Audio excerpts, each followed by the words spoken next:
אם לא אלחנן, אני לא הייתי פה היום. באמצע הלילה קיבלתי קוצר נשימה.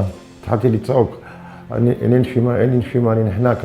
אני מגיע לבניין, הצמדתי את האוזן לחלון הראשון, אני שומע בן אדם משתנק, נחנק. לקחתי את הציוד עליי, קפצתי מעל הגדר, נכנסתי לתוך הבית של האדון, מול העיניים שלנו קיבל דום לב, מיד התחלנו בפעולות החייאה, שזה אומר עיסויים ושוק חשמלי אחד. חצי דקה אחרי הוא חזר להכרה מלאה והתחיל לדבר. האופנוע הזה, שנמצא אצלי 3 שנים, יצא במשך כל חודש בין 150 ל-180 קריאות בחודש. מכוני הטסטים כבר לא מעבירים חלק אחרי 3-4 שנים אופנוע שנוסע 24/7. אין לו מנוחה לאופנוע. בלאי בלמים גבוה מאוד. בגלל הנסיעות הקצרות והמהירות אי אפשר להחזיק אופנוע עם אופי פעולה כזה מעל ל3 שנים.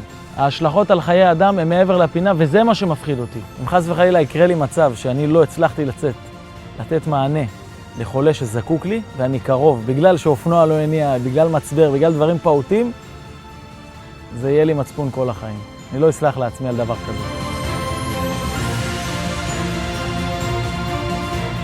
גם אתם יכולים להיות מצילי חיים בלי להיות חובשים. תעזרו לי עם האופנוע החדש, ואני אציל חיים בזכותכם.